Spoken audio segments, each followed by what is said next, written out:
ക്രിസ്തുയേശുവിലുള്ള ഭാവം തന്നെ നിങ്ങളിൽ ഉണ്ടായിരിക്കും. അപ്പൊ നമ്മളിൽ ഏത് ഭാവം വേണം? ക്രിസ്തുയേശുവിന്റെ ഭാവം. അതൊരു മുന്നറിയിപ്പാണ്, വാർണിംഗ് ആണ്. വേറെ ഒരു ഭാവം നമ്മിൽ വരാൻ പാടില്ല, വേറെ ആരുടെയും ഭാവം. നമ്മുടെ മുഖഭാവം കണ്ടാൽ നാട്ടുകാരും വീട്ടുകാരും ഒക്കെ പറയും, ആഹാ അപ്പനെ കൊണ്ട് പോയി നോക്കണ്ടല്ലോ, അപ്പനെ പോലെ തന്നെ, അമ്മയെ പോലെ തന്നെ. അത് കേൾക്കുമ്പോൾ ഒരു അഭിമാനമാണല്ലോ അല്ലേ? സ്വന്തം അതൊരു സന്തോഷമാണ്. ജീവിതത്തിന്റെ സാൻമാർഗിക മൂല്യത്തിന്റെ ധാർമ്മിക മൂല്യത്തിന്റെ ഒരു ഏറ്റവും വലിയ ഉറപ്പാണത്. അമ്മാച്ചനെ കൊണ്ട് പോയി നോക്കണ്ട, അമ്മാച്ചനെ പോലെ വല്യമ്മച്ചിയെ പോലെ തന്നെ എന്നൊക്കെ പറയാറുണ്ട്. പക്ഷെ എപ്പോഴെങ്കിലും ആരെങ്കിലും നമ്മളെ നോക്കി പറഞ്ഞിട്ടുണ്ടോ യേശുവെ പോലെ? അതന്നെ ഇല്ല. 20 ദിവസം ഉപവാസം ഇരുന്നിട്ട് ഇനിയും നാളെ മുതൽ ആളുകൾ നമ്മളെ ആരെ കാണണം? നമ്മിലൂടെ ആരെ കാണണം? യേശുവിനെ കാണണം. യേശുവിനെ കാണുക എന്ന് പറഞ്ഞാൽ യേശുവിന്റെ സൗമ്യത, യേശുവിന്റെ ശാരീരത, യേശുവിന്റെ നൈർമല്യത, യേശുവിന്റെ നിഷ്കളങ്കത, യേശുവിന്റെ വിശുദ്ധി, യേശുവിന്റെ വിശ്വസ്തത, യേശുവിന്റെ വിവേകം, യേശുവിന്റെ പ്രാർത്ഥനാ ജീവിതം. നിർജ്ജന പ്രദേശത്ത് പോയിരുന്ന് പ്രാർത്ഥിക്കും, അതിരാവിലെ ഉണർന്ന് പ്രാർത്ഥിക്കും. പിതാവിന് ഇഷ്ടമുള്ളത് മാത്രം ചെയ്തു വന്നിരുന്നു. പിതാവിനെ ഒരിക്കലും എന്തോ ഇതില്ല, വേദനിപ്പിച്ചിട്ടില്ല. അശരണർക്ക് ശരണമായിരുന്നു, നിരാലംബർക്ക് ആശ്രയമായിരുന്നു. കണ്ടോ, യേശു ആർക്കും ഒരു ദോഷവുമായിരുന്നില്ല. അതുപോലെ നമ്മളെ കാണുന്നവർ ആരെ കാണണം? നമ്മളെ കാണുന്നവർ ആര്? ജീസസ് എന്ന് ചോദിക്കണം. നിങ്ങളാണോ യേശു?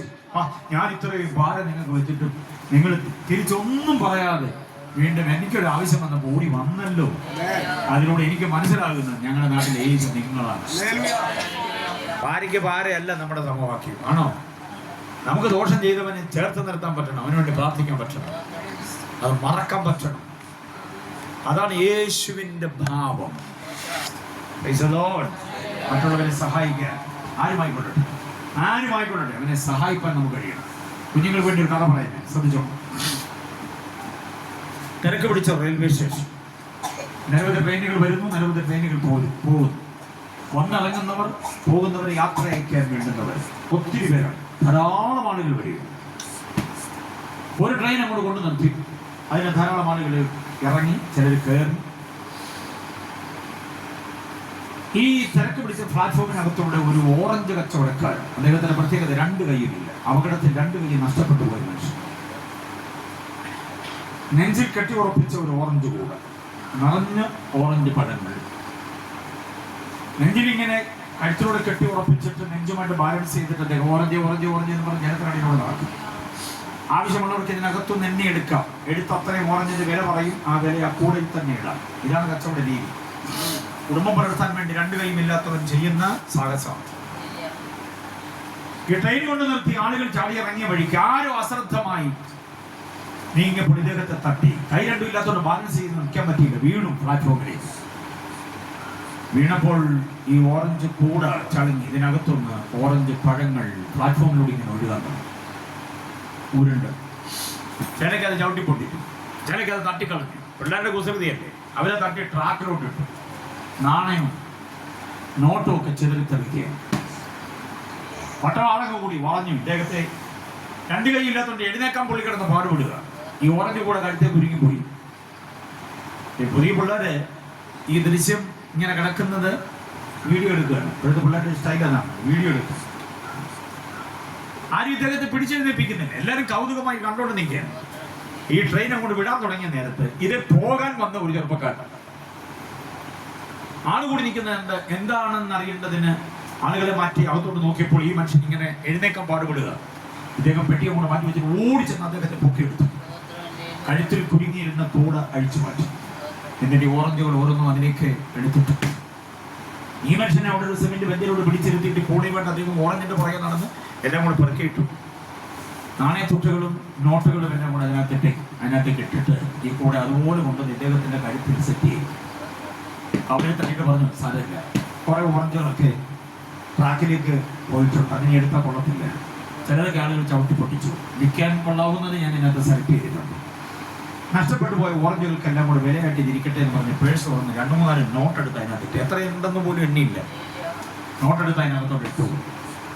അപ്പോഴത്തേക്ക് ട്രെയിൻ മൂവായി. ഇദ്ദേഹത്തിന് അതിന് പോകേണ്ടതാണ്. ഉടനെ പെട്ടി എടുത്തോണ്ട് അദ്ദേഹം പറഞ്ഞു, ഞാൻ പോവാ കേട്ടോ, എനിക്ക് പോകാനുള്ള വണ്ടിയായത് എന്ന് പറഞ്ഞ് ഓടി അദ്ദേഹം ചെന്ന് പിടിച്ച് കയറി. ഈ ഓറഞ്ച് കച്ചവടക്കാരൻ പെട്ടെന്ന് ചാടി എഴുന്നേറ്റു, സ്വപ്നത്തിലെന്ന് പോലെ ചാടി എഴുന്നേറ്റു. ചോദിച്ചു, സർ പ്ലീസ്, നിങ്ങൾ ആരാ? നിങ്ങൾ എവിടെ പോവാ? എവിടെ വരുന്നു? ദുരിതരാപുറ ചോദ്യങ്ങൾ. ആരെന്ന് പറയൂ സർ പ്ലീസ്. അദ്ദേഹം ആ വാദത്തിൽ നിന്നുകൊണ്ട് കൈ ഉയർത്തി ഇങ്ങനെ കാണിച്ചു. ട്രെയിൻ ഇങ്ങനെ പോവുക.